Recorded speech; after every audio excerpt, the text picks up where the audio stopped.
Sorry, we're getting a little bit of a late start. I got out of the last class a little late and had to get our speaker out of here with a gift. We just give them the opposite. Oh, sorry, you don't get it on the roll. I know. However, I know where we keep them, and you're welcome to take it. Now, You're going to earn one. That's right. so if you're, if you recall, we were going to have this a while ago, and snow interfered with our plans. But I think this particular speaker relates very well to a number of the people in here because all of you are interested in working with young people and motivating them. And even if you're not willing to do that or interested in doing that, a lot of you will probably have children at some point and at least want to be able to critique your own coaching or maybe even be one of the coaches. And so I think back to my own experience in Little League and having my Little League coach get thrown out of multiple baseball games in Little League. And even I knew it was ridiculous in 1985 or whatever it was. But I think you probably still get thrown out. Anyhow, so I'm going to turn it over to Dr. Gano Overway. She gave you some stuff. It was actually a very fascinating article. There was a web link that you go through. Hope all of you read it because it was certainly worth your time. All right, thanks, Rob. So what I thought I would talk about, well, let me back up in terms of talking about my area. So my area is in sport and exercise psychology, many of you know that, but my other real big passion is in coaching education. So I am heavily involved in different pieces that relate to coaching education. So I work with the VHSL Coaching Education Committee, so looking at how we can help improve coaching education in the state of Virginia, but I'm also the Folio Review Coordinator for the National Council Accreditation of Coaching Education Programs, and so look at accrediting programs for coaching education. And so programs like Human Kinetics, they have a coaching education program, National Federation for High Schools and their coaching education program, so involved in that piece. And also involved with the USOC, United States Olympic Committee, in terms of putting together standards for coaching, particularly at the youth sport level. So working with that group to try, and it's their coaching education committee, but they're very interested in getting their developmental coaches, which are their youth sport coaches, more up to speed on what they can be doing in terms of coaching education. And so I have my hands in a lot of different areas of coaching education. I am really passionate about that particular area. Also do a lot of research in that area. So I wanted to share with you one of the latest initiatives that's coming forth in the area of youth sport in particular, and that is this idea of sport for all. And so it's probably been 4 years ago, Tom Ferry, who is an ESPN reporter, came to the National Coaching Conference and talked about the book that he had just written called Game On, and it was about his experiences of being involved in youth sport. And in terms of being involved in youth sport, he was looking at it from the perspective of his children participating in youth sport and the experiences that his children were having. And then also he was looking at just what's the research say about youth sport and some of the issues that are happening within youth sport. And so that led to him being part of what's called the Aspen Institute. And the Aspen Institute is this big organization. It's sort of a think tank of a variety of issues. And he was asked by the Aspen Institute, this think tank, to look at this issue of sport and what could we do differently so that youth sport would no longer operate in the way that it's currently operating. And so from that work came this. And so I asked you to read the piece that was online, but this idea of sport for all, play for all. This is his re-envisioning along with a variety of other researchers and practitioners about how we can re-envision what sport would be like in the United States. And so what I thought would be, for this particular class, good to talk about, because I think regardless of the fact that you're going to be going into coaching education, you're going to intersect with this.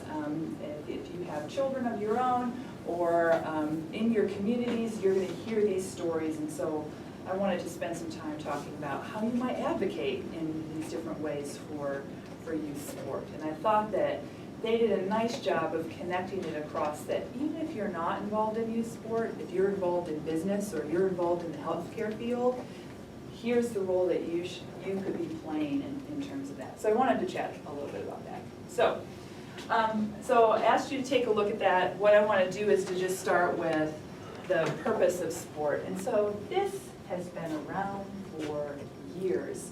Back when I was doing my graduate work at Michigan State University, I worked for the Institute for the Study of Youth Sport. And Vern Seefeld, who was involved with that, he came out with this model about how youth sport was broken back in the 1970s. And so even though I was there during the 90s, it was 20 years, we were still operating with this particular model. And here we are in 2015, in many ways, youth sport still operates under this sort of model in terms of thinking about this. And so you read about this in terms of that this particular model says that there are recreational sports, then you have your travel and your tiered, you have your high school, your college, and your pro. What do you notice about this graph? What's problematic? The number of participants significantly decreases each tier you go up. Yeah, we have a decrease in the number of participants. So if we were thinking about this idea of sport for all, this model doesn't fit that, right? It's that what we see is slowly, as an individual gets older, the likelihood that they will engage in a sport opportunity decreases, right? That's what this model shows. And what else does it show?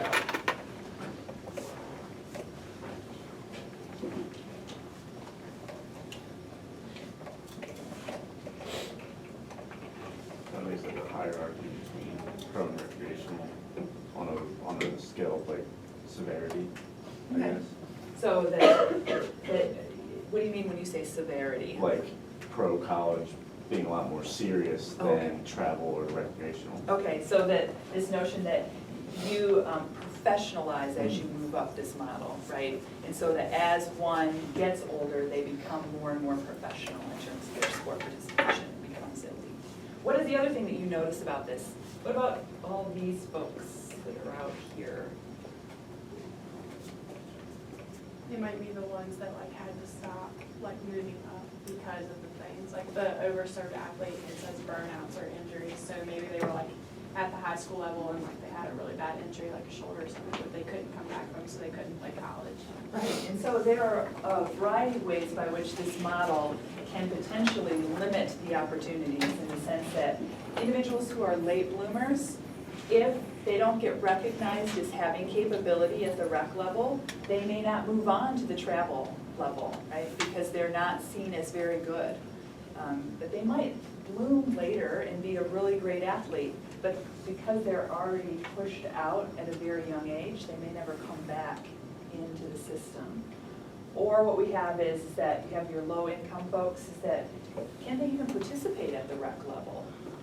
A lot of times when we're looking at recreational programs, there's a cost affiliated with those. And so can they even get into the system to begin with? Or we've got youth with disabilities, and so is there inclusion with recreation?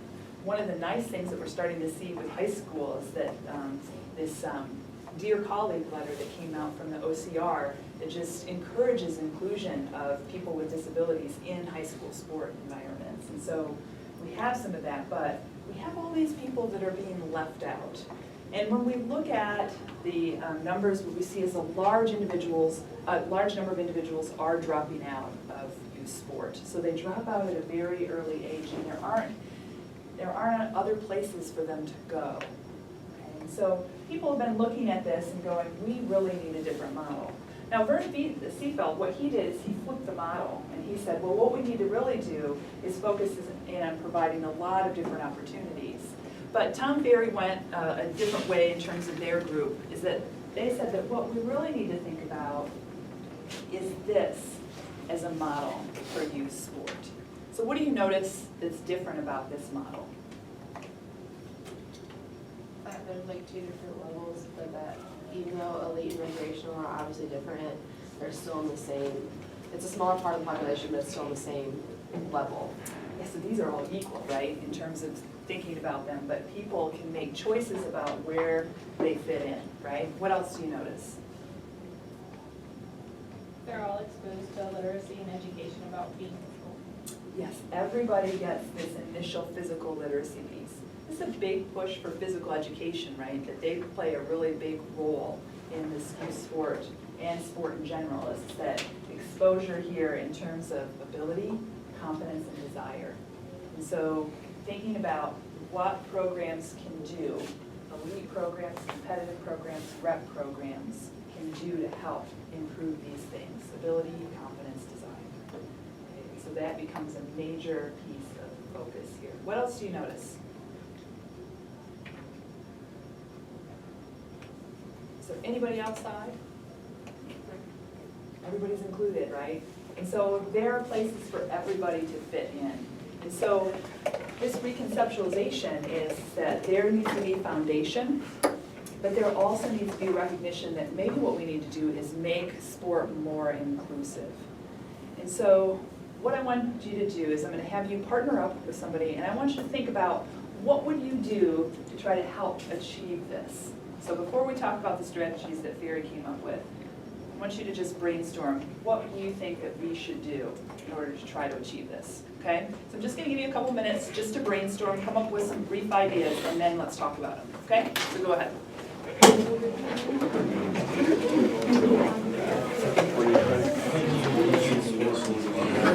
Yes. Focus on material. Yes, travel would fall into high school would fall into And the youth developing skills, developing as a more as a person, to see, kind of feel out what they like. And also not what they're Once they find out what they like, and then you get a little bit older, and then you can, you can specialize, whatever the kid wants to do, then you can travel. What, huh? Yes, yeah. I think it helps detrimental, because my dad trains puppies all the time, so he always says that, like, you can't train a puppy because it has to be a puppy right now. let them get that. Once they get to a certain age, I was just saying, not taking youth sports so seriously because my dad, he trains a lot of puppies, so something he always says is you can't train a puppy at a young age because he just wants to be a puppy. So I guess they're not ready to just want to be a kid. Yeah, He just wants to specialize in one specific sport from the age of 4 not even including it into a profession. Sometimes I think about my injury, was it because I played so much from such a young age? I mean, the amount of hours that I put in, So that's what the question travel, is. junior, high school, college, college. Did you play other sports besides How soccer? would you make that model happen? Obviously not. Oh, okay. I mean, Oh, we said like to expose children. my days in high school were wake up, go to high school, go home, switch cars with my dad. What do you say, like specific Drive an sports? hour, hour and a half for club practice, taxi for a You're while. saying like just Drive an hour, hour and a half. specific sport, you're saying it's Studies, right, like when I was a kid, I played everything. When I was really young, I did everything. I did basketball, hockey, football, I didn't like a lot of sport when I was a kid. My parents tried to make good. Well, I liked ice skating, but I didn't like hockey when I was a kid. Not right You away. think there was a, hey, I don't want to go, or like a, hey, we paid for it, you're Wish I going. would have played. Did you Now feel it's that like, pressure? Yeah, all the time. Start playing football. A lot of parents always wonder about I that. love I sports. missed Pressuring out. their child. I missed out on like. Yeah, I always think if I played all the years when I was a kid, it was like I really had different. friends So who just pick up things that I would want. That's just Hey, me. I'm okay. So I think exposure is good. And the type of thing. You gotta want it. My dad, It's hard, because like I think it's I really felt like I had to go. and I had to do it. Right. It was tough, but So it's a lot. not until I was like 12 or 13 when I decided The to model where, you know, one club sport. in Cleveland. And I Specific, yeah, but specific things like, and then young athletes, you gotta, the variety helps Especially his, determine sounds like what his schedule, if you're basically don't have any downtime. And where was the time to be like a team? Yeah, like I didn't have like that hangout time. I mean, I had that time. We have an idea, but I was gonna say, what's that stand for again, SFA? As for Okay, so you're saying like, So for this model right here, I was what always should change so that we can reach this? excited, like what we said was we dropped that children's food variety, as opposed to like what we were saying over here, that sometimes children nowadays are kind of in a direction where it's more specific sport oriented. I didn't mind Whereas as opposed to a variety of sports, which can, you know, Most be travel leagues are. overwhelming because they might want to do other things. But the only way you're going to be good is if you're on a travel team all year I round. know, and so they get sold this message that you're not taking college At scouting. such a young age, when they should be finding out which sport they want to do that for, as opposed to being forced. Yeah. All right, let's chat about this. So, what do you think should change? Okay, so how can we reach this? What do you think should be different from what happens now? So More what did you come up with? adult recreation programs. More what? Adult recreational, Okay. like organized recreational programs. So what were you envisioning when you were talking about I this? mean, there's sports at every kind of sport for kids, but once you get to adults, it's really hard to sometimes find like an organized like way to get into something. Okay, so you want more Parks and Recs type programs for adults so that they can be involved. And what you're talking about, are you talking about just general recreation or it sounded like you were mentioning competitive? I mean, it could go either way, but a lot of people that aren't in their own minds or even like just flat out not at the level to be competitive or elite, they don't go play because, I mean, they're not good enough to make teams or be able to do that. So at the rec level where pretty much everybody can play, Okay. it gives them a chance to be able to get involved. Okay. Other thoughts? We had changed the high school system. In what way do you want to change it? I know like a lot of high schools have a cutoff, for your grade and when you can stay on JV, but if you're cutting them off at like their sophomore or junior year, you're just kind of pushing them out of the program. Okay. So if they're not good enough to make varsity, but they can be on JV, why does it matter if they're a junior or a senior? Okay. So, Ability level isn't changing, then that shouldn't determine their age shouldn't matter. Okay, so new question for that though. If you have a team max and a junior's not good enough, and there's a freshman that is better than them, or like even at an even level, does the freshman not make the team anymore? Well, then that's what you have to decide, but that's better than just pushing them out and not giving them a chance. Then you hold a tryout, and that's what a tryout's for.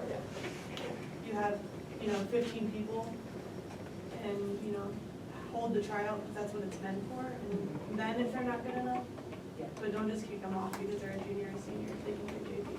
and I appreciate your question in terms of, or the point that you're making, and the same thing applies to this, right? All of this requires this, doesn't it?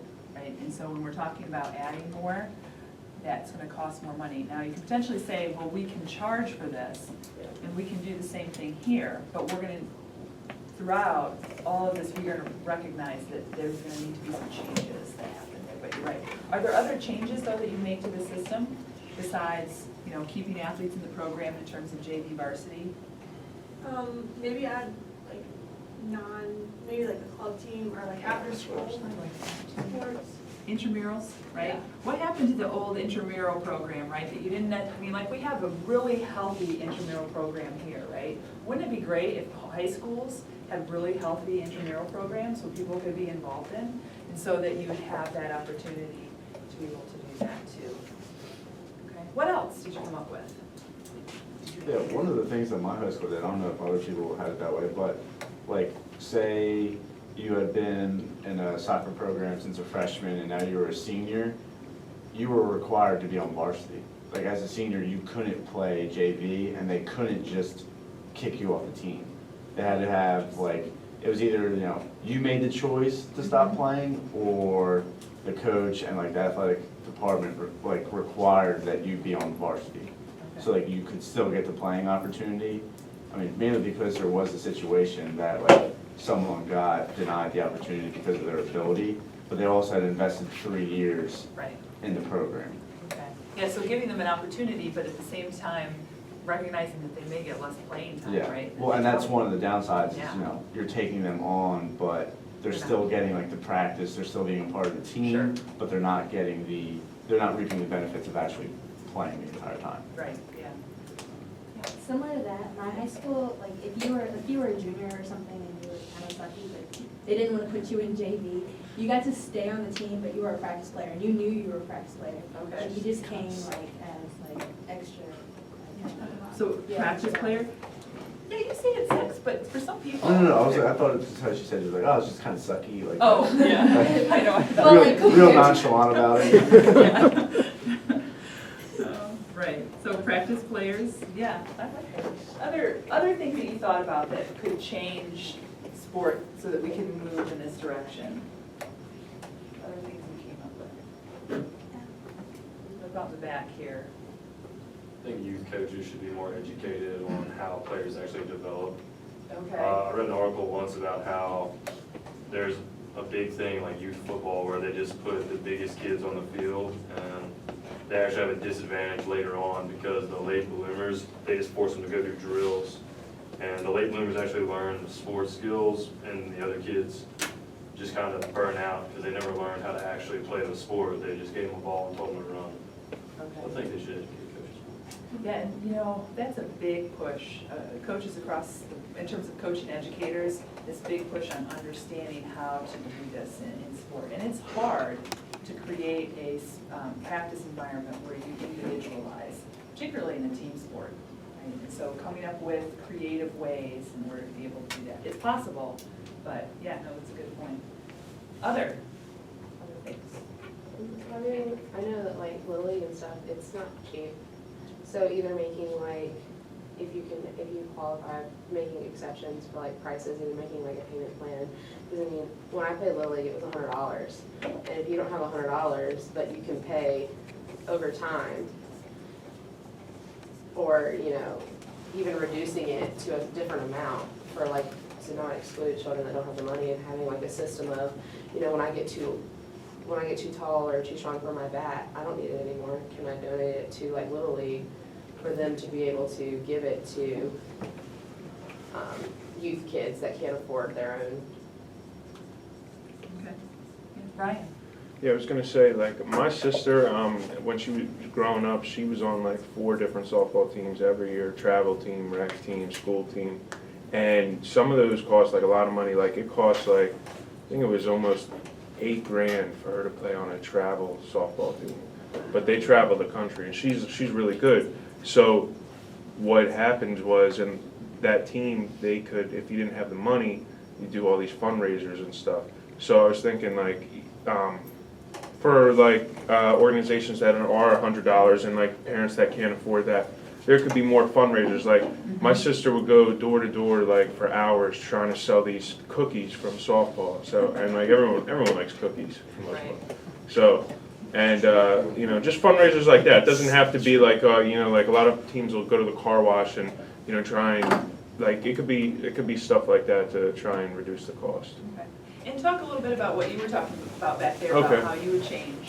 Another thing we could change is more exposure of sports to the youth, in terms of like nowadays, kids are kind of not forced, but a lot of kids are involved in just one sport year round, and they're kind of told that they have to do that if they want to be really good at that sport, instead of trying to find which sports they really like by participating in more than one good variety. Like I know when I was a kid, I played almost every sport there was: ice hockey, football, basketball, baseball. And I found the ones that I liked through that. And you know, I played football for 10 years, and football was not the first sport I played. Basketball and hockey were the first sports I played, and I liked them, but I liked football more.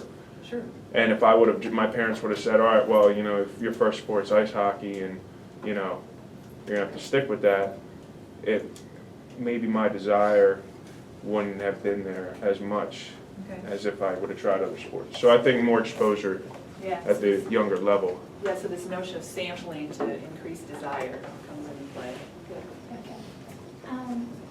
I think one barrier that we haven't talked about, I don't have an idea for it, but maybe the class does. I know money is always a huge issue in anything, but also regarding sports and health, technology is increasingly becoming a barrier for kids to want to go outside and do things. So I don't know if it involves incorporation of technology in the health field now to get them involved or have a desire to do it, but I fear for this world and kids as technology continues to grow. Do people have thoughts about that? I mean, how can we get kids away from video games and out playing? I mean, parents, that's what it always goes back to, is parents, what they encourage and what they let their kids do. I was only allowed like an hour a week on the internet. Sure. Oh, really? We grew up in, I mean, they grew up in different times, and now we and them. Yeah, so and I was only allowed a certain amount of, and I was always outside anyway, but like screen time as far as computers go, and then it just got worse and worse. But my parents knew that outside is where I should be as a kid, getting dirty, figuring things out for myself, not in front of a screen. Right, okay. We kind of touched on this, and if Stefan wants to talk about it more, he can. But we were saying that at a young age, you should encourage that confidence and the desire to be active. So like before the kids even start to get the technology or the cell phones and everything, encourage activeness, get them interested in the different sports. So then it also encourages the diversity because it gets them trying different things. But Okay, it just has to start early, and that comes from school, it comes from parents. It comes It's from hard to do when people around them. it's hard to do when every first grader has an iPhone. So. Or they're I allowed to mean- use their parents. And, Then that's all they do. Yeah. It's crazy. what makes me bring that up is because I have a little sister who's big brother, big sister, so I meet her twice a week. And she, it's a little hectic this semester, but I know when I saw her last week for the first time in a couple of weeks, and she's an overweight Hispanic girl, 10 years old, and she's got a little brother, 2 little brothers. And I can just see them from when I started 2 years ago to now, just they're waking and they're very poor. They live in a trailer park, but they do have iPads, and the little boy just got an Xbox. And, you know, it was in the other class, I think, when somebody did a presentation about their practicum and how technology is so much cheaper in the long run than a babysitter. And I think no matter how much push there is for health commissions or to get them, I mean, she made a great point that they need to get into it early, but there will always be parents that just, not that they don't care, but it's just the easy route. I mean, and it's interesting because you can go to a restaurant and you can see this, is that everybody's sitting down and they're all looking at their devices, right? The kids and the parents, right? And so, I'm like, aren't you supposed to be having conversation? Didn't you go out to dinner so that you could hang out with one another? And so it's interesting, and it cuts across all aspects of our lives in that regard. Yeah. I think, like, going back to the parents thing, Mm-hmm. it's, well, one, we can say that we have to, like, send our kids outside now because we don't have kids. But when we do have kids, I guarantee we're gonna be at least in some of the same position now. It's easier, like, when we're making dinner to put our kids in front of the TV than it is to put them in the backyard if we can't watch the backyard. Right. So it's just like, something like that. But then, I think parents need to be more educated Okay. on, you know, their, like, just like basic child development and what they need and just for, you know, muscle growth and overall health.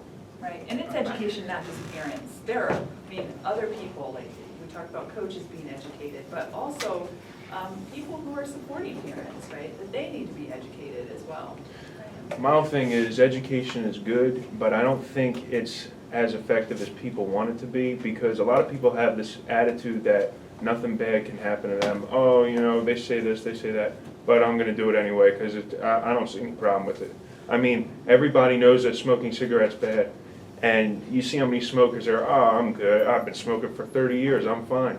They just have this attitude that nothing bad can happen to them, so that's That's, And it's interesting though, let's apply that to parents, is because a lot of times the reason that parents aren't sending their kids outside is because there are safety issues, because they believe that they're not gonna be safe when they're outside, so it's that, I mean, some cases, yeah, but I mean, in your own backyard, or, you know, Well, it depends on if your backyard is fenced and you know your child won't be able to leave that backyard. But if you know that there other people can come into the backyard, or if your kids are even playing down, the street, one, that's problematic because you can't see them and so you don't know what's happening. But two, now there are people who are being placed on probation for child neglect because they let their children walk to the park, right? Because they wanted their children to go to the playground, and so they were told that because these kids were 9 and 6, they would let them walk to the park, that it was inappropriate, and so they were charged. So where's the line for that? That the kid, you know? Where's the park? Less than a mile from the house. What? Less than a mile from the house. Now they're making a train.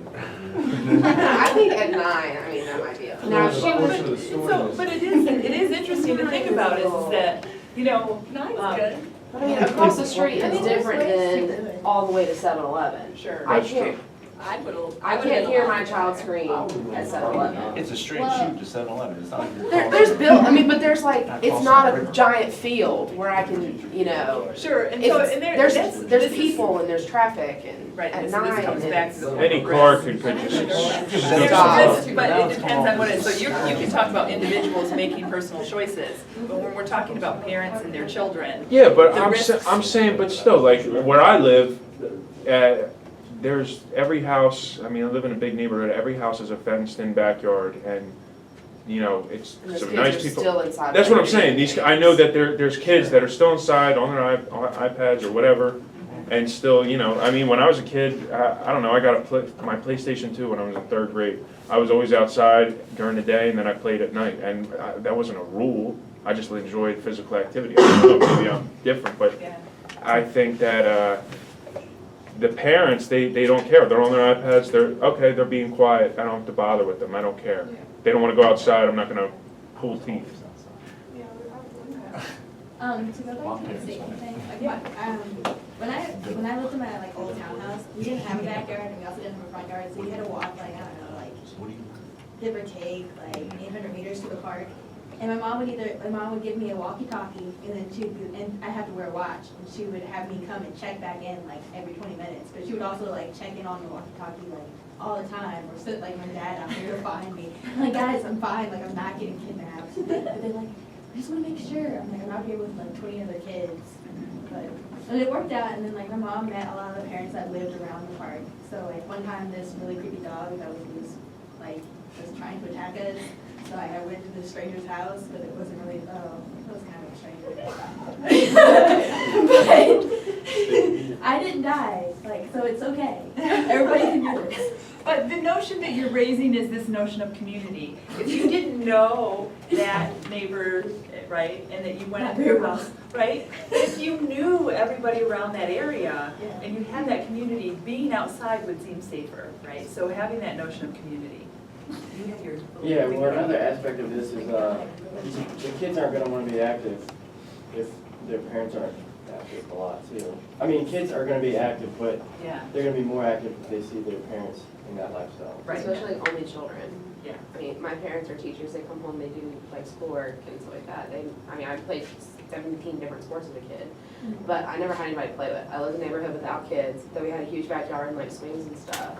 But unless I was at an organized activity, I would swing and stuff, but there's nobody to play with. Right. That makes it really hard.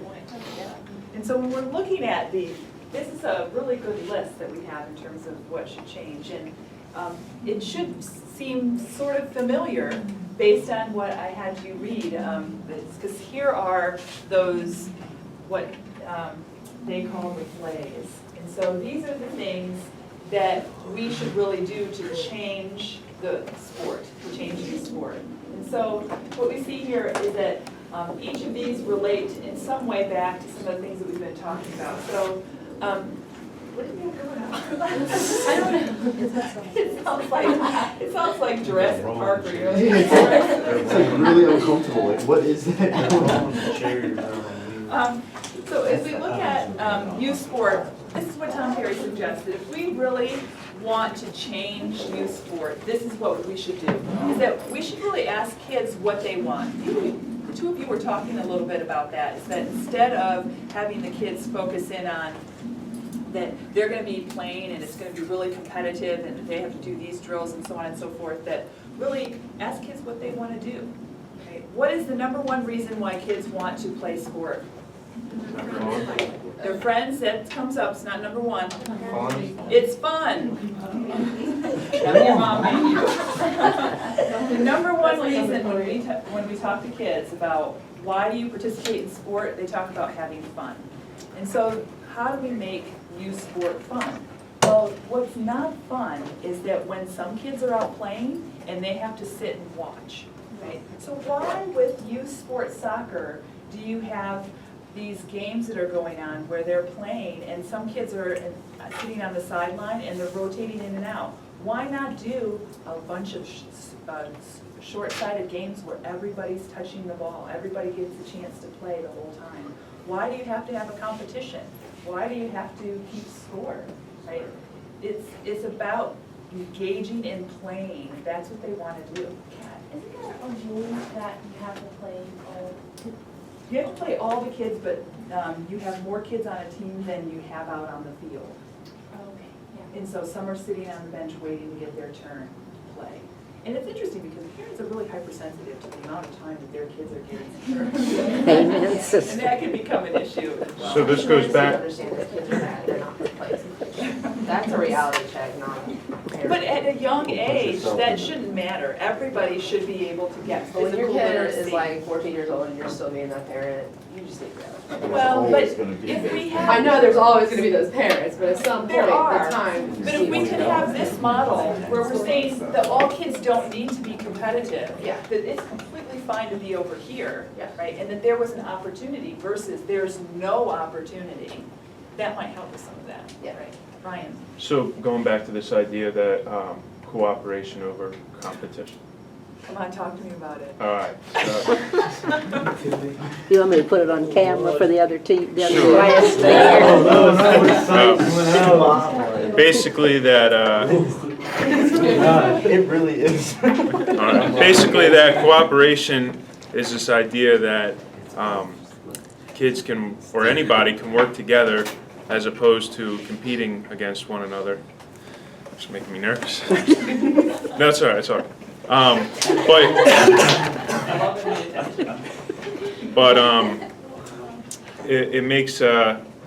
It makes kids work together, and instead of, like you said, keeping a score, they actually have more fun in working together in trying to reach a common goal as opposed to working against each other and creating maybe a negative environment at that age.